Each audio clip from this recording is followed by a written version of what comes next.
I am going to add this into the beginning of the video after I've already recorded the audio for the review. Apparently, Doom Eternal is fairly divisive. I have seen a few things of people complaining about it, various things, just the parry mechanics and yada yada. Which is kind of why I'm adding this, because I feel like my review also came out as a little bit critical, more than I wanted it to. But I like this game. I'll say it plainly right here at the beginning. I think it's a good game. I enjoyed playing it. I'm going to play more of it. It's not Doom Eternal, which I love Doom Eternal, but I'm glad it's not Doom Eternal 2. I'm glad it's a different game. I don't necessarily think it's as good as Doom Eternal, but I don't think that making it Doom Eternal 2 would have made it better. I think it's good that they switched up the formula. It's an enjoyable formula to me, maybe just not as good. But the bar from Doom Eternal was incredibly high anyways. I don't think there was any way that this game was going to be at that level, but in my opinion, I think it is very close. I think it's still the best shooter out right now. If you're a fan of shooter games, it's a worthy addition to the library. If you've enjoyed the Doom franchise up to this point, I think you will like it. I do think this will be some people's favorite. It's kind of teetering on being my favorite, to be completely honest, even though I will tell you I don't think it's as good as Doom Eternal, but I like it. So I just wanted to put that out there to be sure that my stance on the game is clear. I enjoy it. I think it's a good game. It's incredibly badass, but I just don't understand why it's being so divisive, I guess, right now between the Doom community. I think this is just kind of the same thing we saw with Eternal, and it's just people are just going to end up ultimately not caring for whatever reason. I don't know why this drama seems to be happening from Doom Eternal and now with Doom the Dark Ages, but whatever. I think it's a good game. I don't think it's bad at all, and I think anybody that calls it bad is just I don't know, clickbait farming, maybe. It's a good game.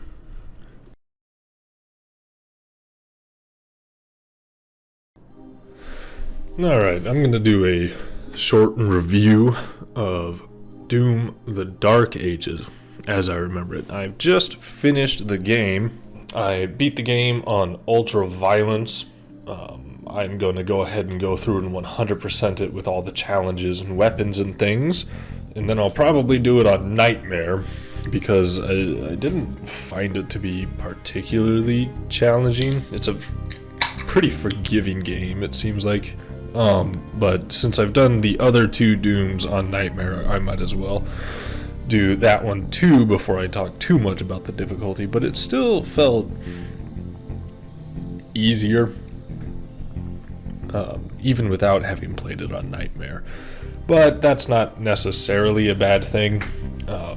I still had to concentrate a few times. There were a few rooms where I would die in towards the end of the game. But ultimately, I'd have to go through the footage again, but I don't think I died more than 10 times in the whole game. I mean, I used a few sigils, but it just didn't seem particularly difficult. But otherwise, fun game. We'll just start with the elephant in the room. The music, just straight up not as good. The music's not bad, but during gameplay, it's nothing that I noticed, nothing that stood out. It was background music. But during like the cutscenes and stuff, like I noticed it in the cutscenes, and it sounded good in the cutscenes, but there was never during normal gameplay. It wasn't like Eternal in 2016 where you could hear it clearly during gameplay, and you could hear the riffs, and it sounded awesome. And you would immediately pause to put it on your workout playlist if you could, or something. Nothing crazy. But I think everybody kind of anticipated that, so not a huge deal. The music is still good. The guns, and to some degree, we'll talk about the sound effects here, because all the guns look great. All the guns sound pretty great. There's no complaints there. The designs are both hilarious and intimidating looking. Very amazing. And again, it sounds good, and the game as a whole sounds good. I think everything sounds powerful.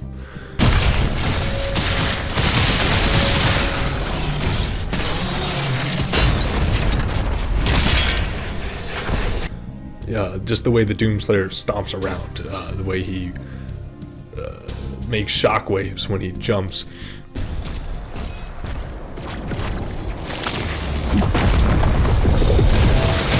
The way he climbs walls, it all sounds amazing. The parry sounds amazing. The melee sounds good.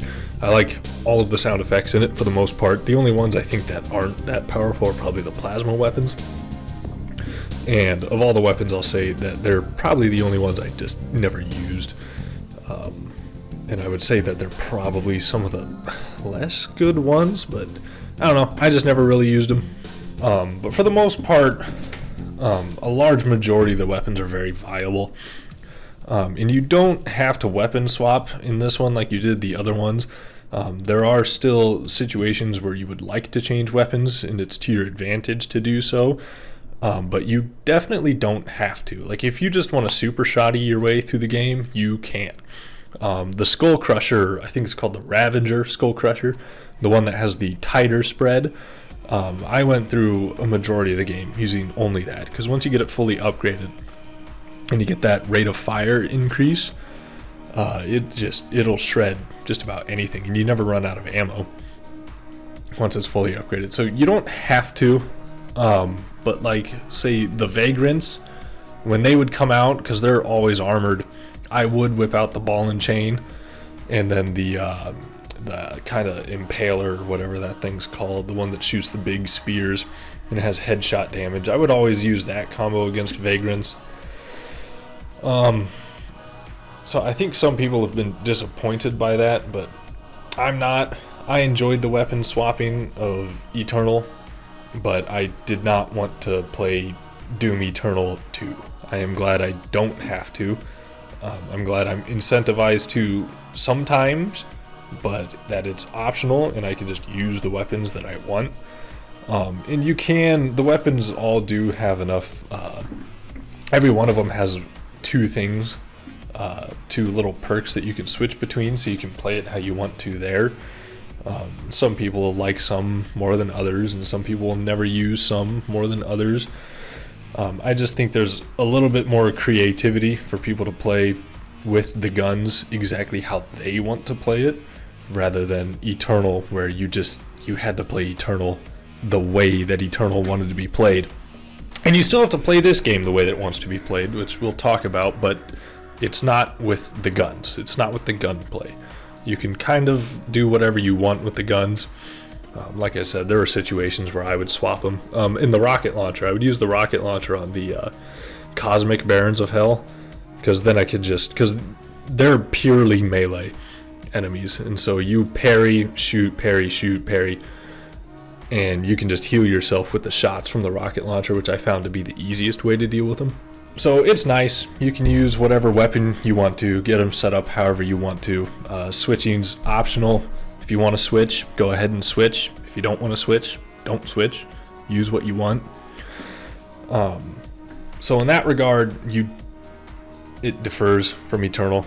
You don't have to play with the weapons the way the game wants to. You're free to do whatever you want. But like Eternal, you do still have to play the game the way that it wants to be played. You have to do the parries. You basically have to melee. My preference was the mace, so I didn't actually melee all that often. If you use the other two melees, they recharge fast enough that you melee more than you use your weapons, it feels like.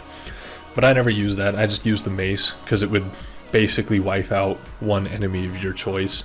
And the weird little, I don't know the names of any of them, but the squid things that are kind of like the ulcerated tree spirit from Elden Ring, those things, hate them. So I would just use the battle mace on them. So that's why I chose that thing. And then you have a few different runes. I just use one through the whole playthrough, the one with the funny little knives, also reminiscent of Elden Ring. But you can use any of them. I think they're viable. I think the machine gun, I probably should have spent more time using all of them. I think the machine gun was pretty dang useful. But again, I never had the Switch. On my Nightmare playthrough, maybe I'll try another one. So again, it's kind of a disadvantage that you don't have to use all the tools that are given to you, but it's nice that you don't have to. You can kind of just use what you want. But the game still plays separately from all the other ones, which I think everybody kind of wanted. I don't think anybody wanted a Doom Eternal 2.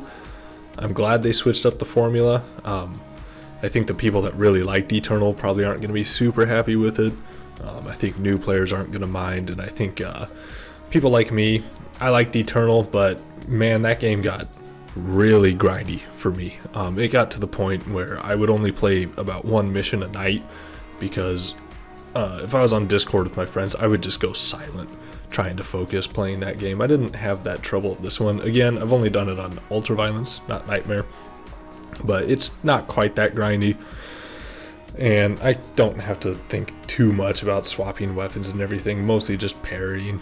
And the parry is fun. I think it gets a little old eventually because it's kind of the only major mechanic. Again, you got melee, but you can melee or you can just use your gun. Not the biggest deal in the world.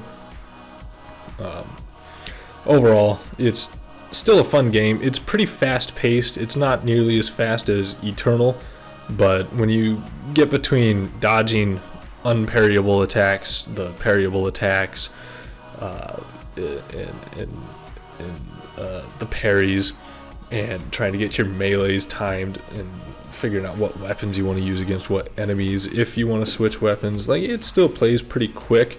The Shield Bash 2 is useful. It will interrupt some attacks, at least on Ultraviolence. I think that slider changes with the difficulties.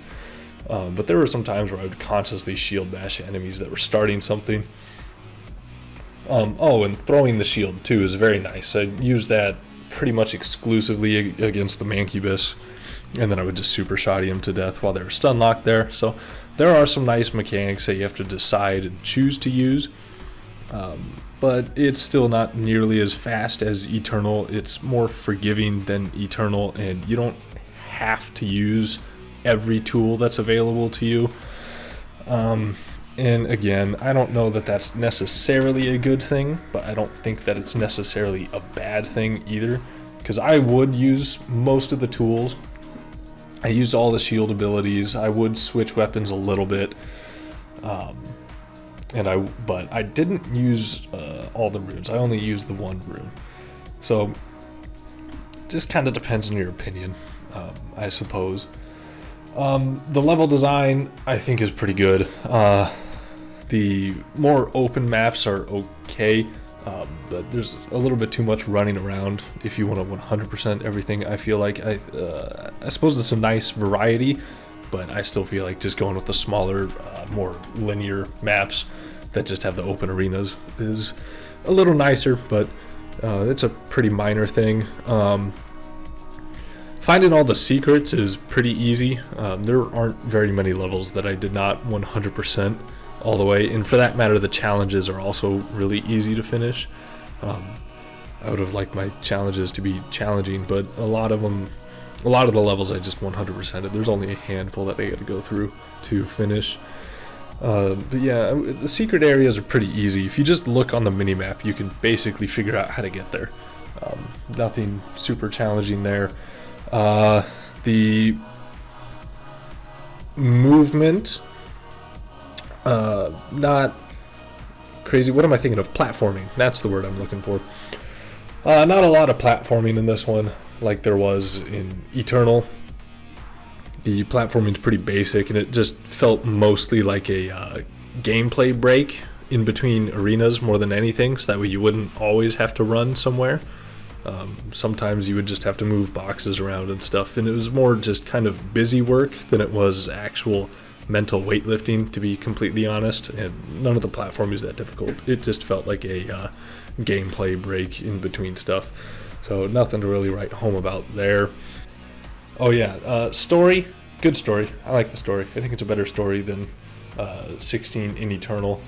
Again, nothing that's gonna. It's not super nuanced or crazy thoughtful. It's Doom. You know, nothing game breaking here, but a lot of aura farming. It's pretty awesome. I mean, the dragon has a gas pedal. That's my official Steam review. I love the fact that the dragon has a gas pedal.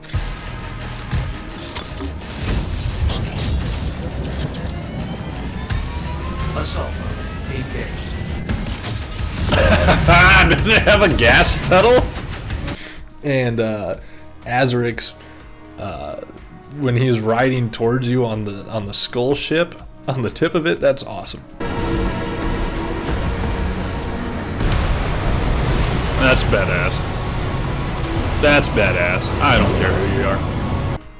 That's pretty cool too. So it's got really cool moments in it. And that's the main part of the story, was just it being pretty badass.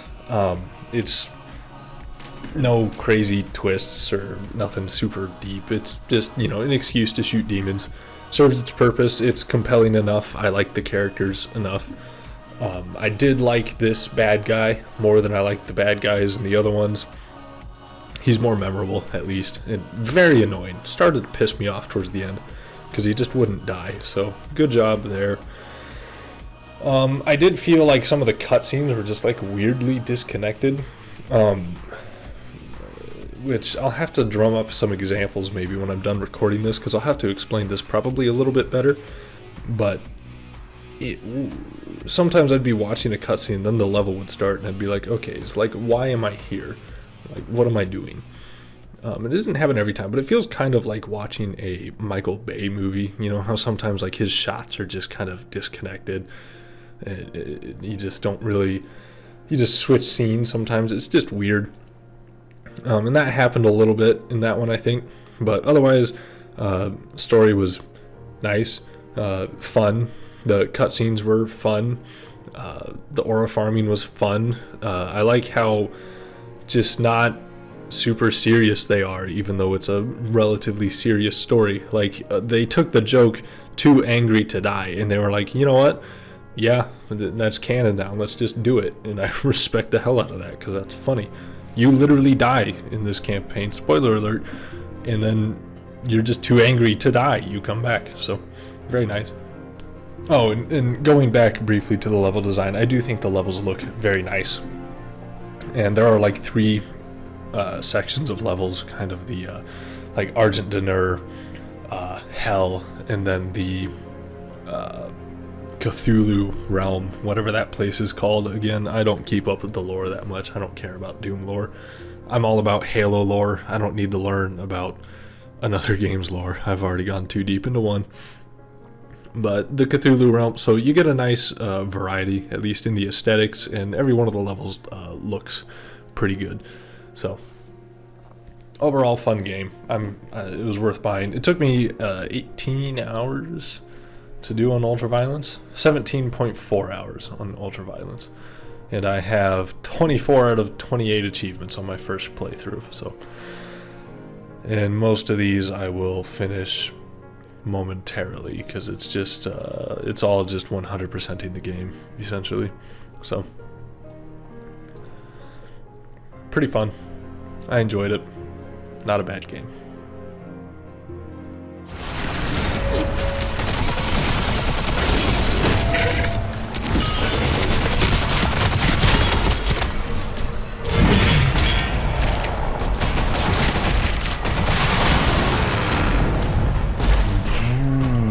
I like that noise. I like all the noises.